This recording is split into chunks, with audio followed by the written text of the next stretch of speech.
All right. So let me just go ahead and introduce you. So Savannah Grant. That's correct. Okay.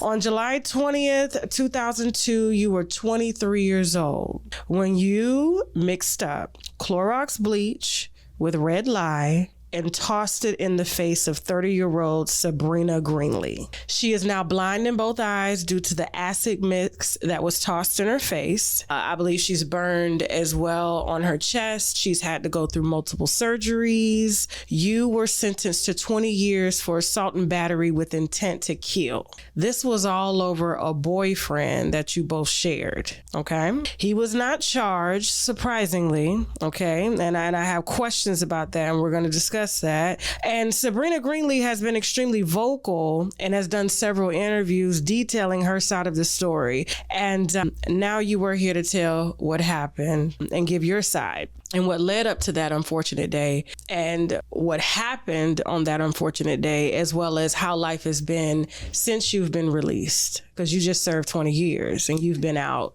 2 years, correct? 2.5. 2.5? Okay. May 1st will be 3 years. May 1st will be 3 years. Well, congratulations. Thank you. Like I told you earlier, you do not look like what you've been through. Oh, wow. It's been hard yet easy, if that makes sense. My transition, things that I wasn't expecting, coming home because I have been gone for so long. I left a 2-year-old son and I came home to a grown man. So that was very different for me. My family, don't have a great relationship with my family, but they're my family and I love them no less. At this point in my life, I just need to do what's best for me, you know? So I kind of stay to myself.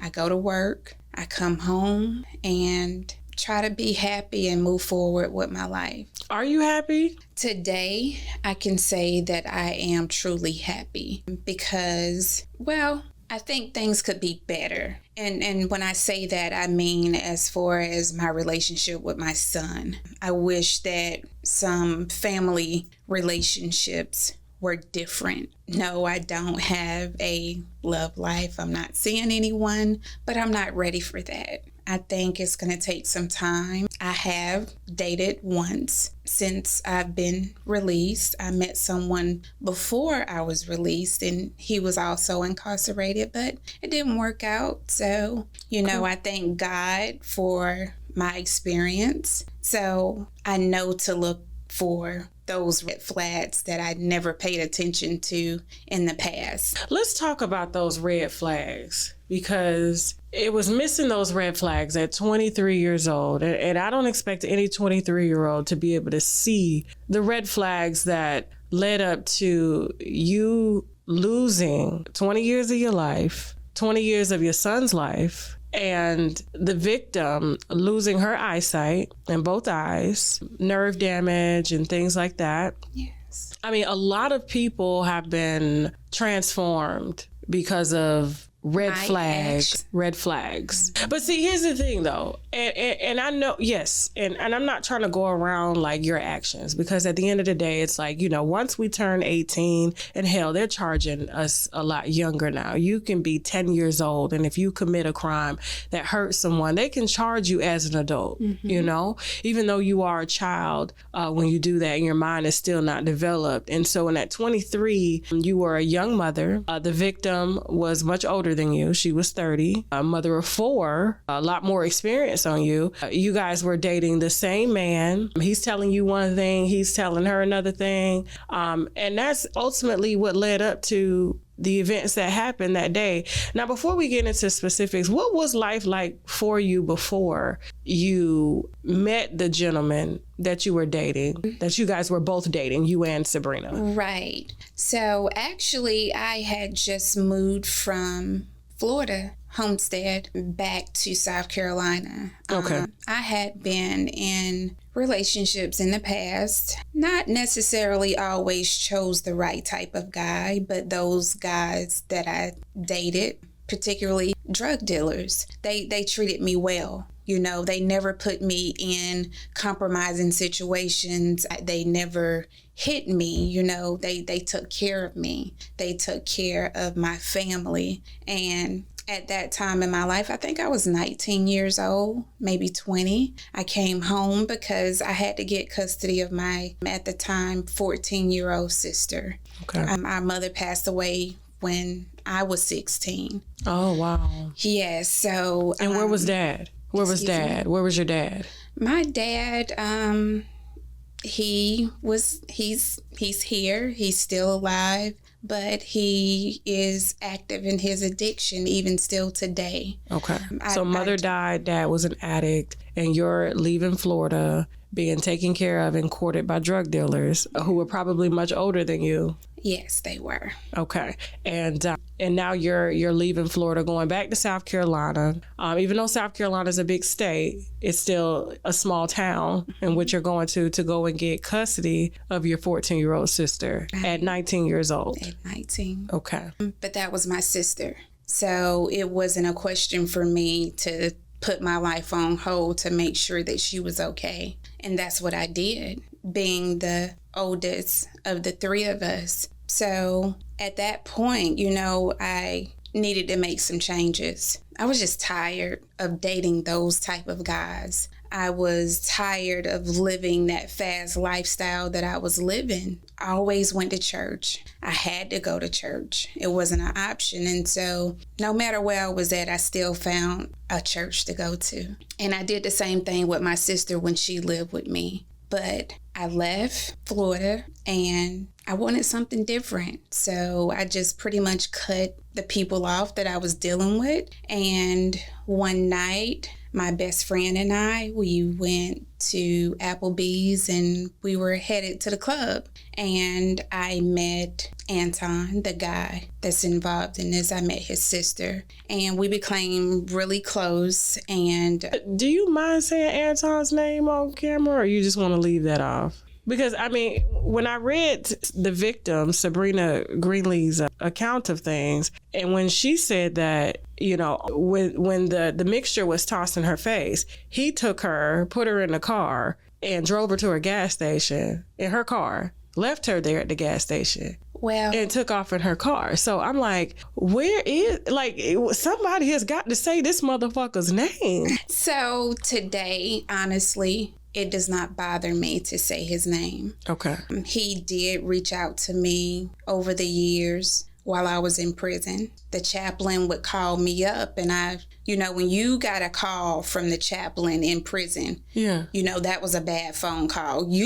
Typically it being that someone in your family has passed away. So when I got those calls, From Anton, the guy who you and Sabrina were both dating. Yes, but I thought it was from a family member, and it automatically made me upset because I wasn't ready for that phone call. Mm-hmm. I'm in prison, it's expected, but you're never really ready for that moment to hear that your loved one has passed away. So that's what I was thinking whenever they called me, because it happened several times over the years. And I got there and the chaplain put me on the phone and it was him. And I just immediately broke down crying, and it just put me in a different space because I was not expecting that. And I prayed over the years, not only for him but for her as well. And that's something that I prayed about so much. I didn't want to be bitter.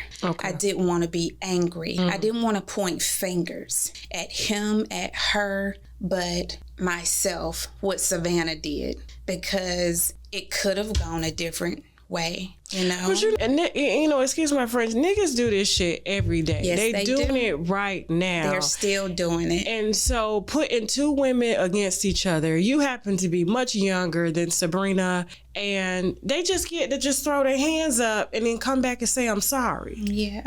Or wait for you to get out and try to throw some dick at you and try to do better. And so that's why I was just like, why is it Sabrina said his name? Like, I'm just trying to figure this out, because he played you, he played her, y'all fighting, and we're going to get to the details of that. And this was more than one fight. Yes, it was. So that led up to this. And so between you and Sabrina. And so that I always just wonder, like, why do the niggas get their names spared? TKOdeals.com.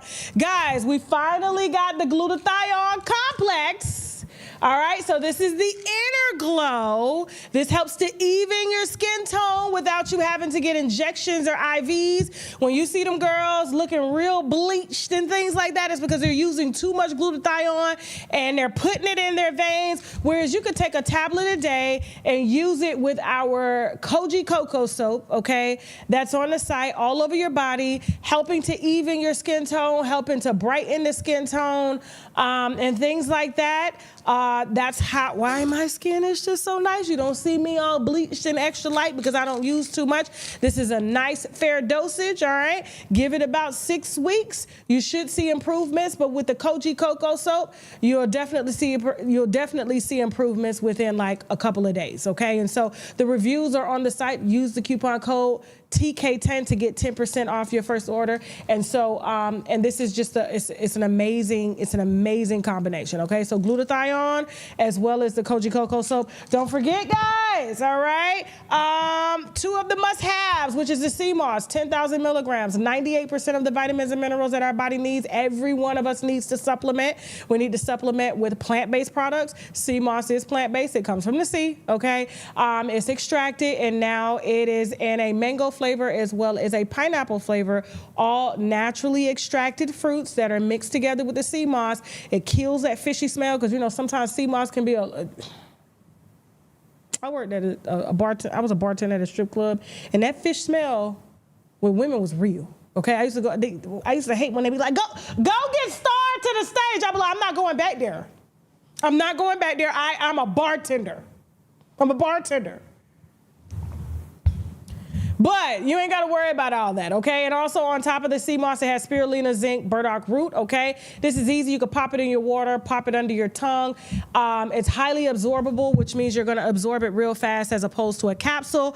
And don't forget, guys, in addition to that, that's something that's highly nutritious for you and also helps your T cells to activate when it's time to activate when you come in contact with different bacteria and viruses and stuff like that. The mushroom extract complex, shiitake mushrooms, one of the main ingredients in here, has been shown through clinical studies to completely help the body to eradicate HPV.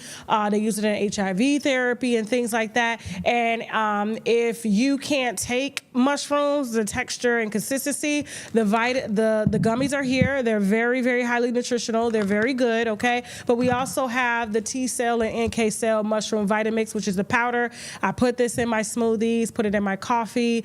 You can even put it in your food, okay? And eat it over the course of a few days, all right? We had a woman write in the other day saying that they couldn't get her calcium levels up, and they tried everything when she was in the hospital. And so something clicked and told her, hey, go get me that mushroom powder.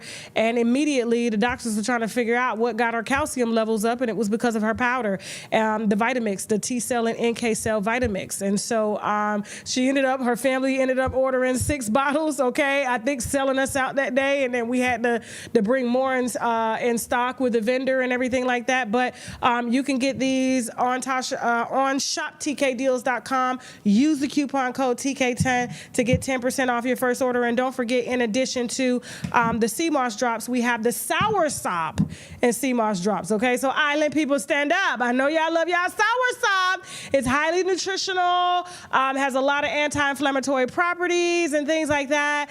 And so this is available as well too with sea moss, black seed oil, and sour sop, okay? Very, very potent, all right? And so our island people will know about this. They put it in their tea, they put it in their coffee, their water. But like I said, if you're just a plain Jane like me, you just want your regular sea moss, we pop it in. But you can get all three in